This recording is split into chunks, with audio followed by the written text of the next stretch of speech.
बालक श्रेष्ठ बने, इसके लिए माता पिता को क्या करना चाहिए?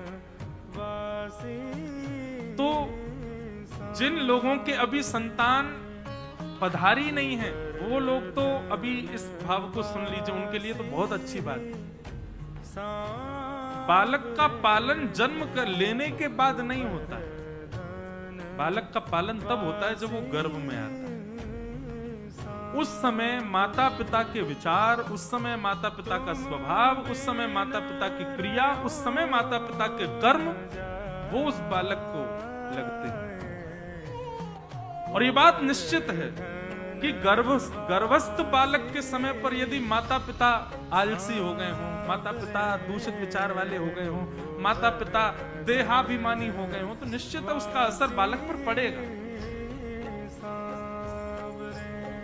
श्रीमद् भागवत में 5 कर्म बताए गए हैं, गर्भवती माताओं को करने चाहिए। कोई टोना टोटका नहीं बता रहे हम वास्तविकता बोलते हैं। सत्यम शौचम दया दानम एक भुक्तुम तु भोजनम वर्षावधि स्त्रिया कार्यम तेन पुत्रोति निर्मल। सबसे पहला सत्य बोले। जब जैसे ही पता चले गर्भ में अब एक बालक है, गर्भ में अब जंतु है, उसी दिन से ही असत्य का सहारा छोड़ दे। चाहे कुछ हो जाए, सत्य ही बोले। बस ऐसी स्थिति ना बने कि पति के ऊपर कोई बहुत बड़ा संकट आ रहा हो, परिवार के ऊपर आ रहा हो, उस समय असत्य से ही काम चलेगा, तो बस एक बार असत्य बोल सकती है, नहीं तो वो सत्य ही बोले, सत्य वाचन करे। दूसरा, शौचम यानी अत्यंत पवित्रता का ध्यान रखे। तन को भी पवित्र रखे, बुद्धि को भी पवित्र रखे, अपने आसपास के वातावरण को भी पवित्र रखे। कोई गंदा बोले ना, कुछ गलत देखे ना। 9 महीने यदि मां तपस्या कर ले तो उसका बालक स्वामी विवेकानंद जैसा ही होगा, श्रीमद् रामानुजाचार्य जी जैसा ही होगा, भक्त साल्वेग जगन्नाथ जी के भक्त, उनके जैसा ही होगा। वो बालक कोई साधारण नहीं होगा, वो कोई अतिश्रेष्ठ ही होगा। बस 9 महीने तप कर ले मां। और ऐसे बालक ज्यादा चिड़चिड़े भी नहीं होंगे। कई माताएं तो इसीलिए चिड़चिड़ी सी रहती हैं, उनके बालक इतने ज्यादा ऊधम, इतना चिल्लाते चीखते हैं कि मां ही चिड़चिड़ी हो। क्या करूं, कहां ले जाऊं इसको, ऐसा बन गया है। ये इसलिए बन गया है क्योंकि आप भी बहुत चिड़ी होंगी जब वो गर्भ में होगा। तो सबसे पहला सत्यम, 9 महीना कम से कम असत्य बिल्कुल ना। दूसरा शौचम, अत्यंत पवित्रता का ध्यान रखें। तीसरा दया, सामने कितना भी क्रूर व्यक्ति क्यों ना आ जाए उस पर भी दया भाव रखें। और चौथा दानम, नित्य कुछ ना कुछ दान करे। और 5वां और अंतिम, कठिन है पर करने योग्य है, क्या? एक भुक्तुम तु भोजनम, जो भोजन है वो एक ही बार ग्रहण करे, बाकी के समय फलाहार और प्रसाद और बहुत हल्का भोजन रखें।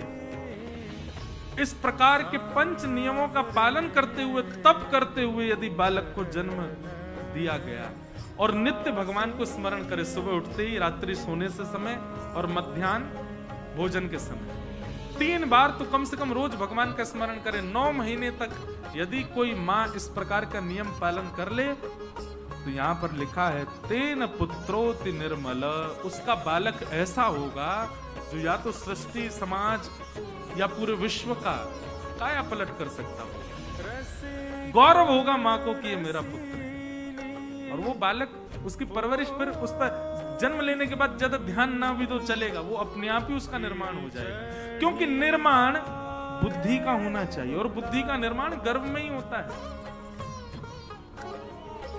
इसलिए संतान उत्पत्ति का क्रम जो है बंधुओं, ये बहुत सेंसिटिव होता है। इसको बहुत ध्यानपूर्वक ही माता पिता को करना चाहिए। तो धुंधुकारी महान दुष्ट हो गया, गोकर्ण पंडित ज्ञानी बना।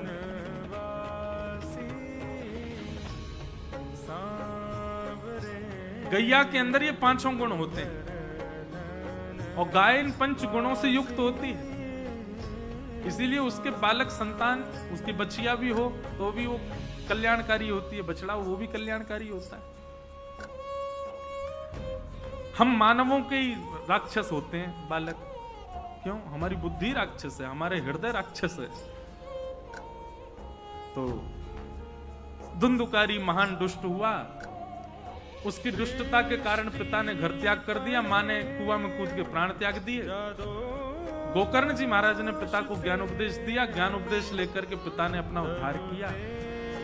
धुंधुकारी मृत्यु के बाद प्रेत बना, उसको प्रेत योनि से मुक्त करने के लिए गया जी में श्राद्ध तक किया, लेकिन तब भी वो प्रेत योनि से मुक्त नहीं हुआ। क्यों नहीं हुआ?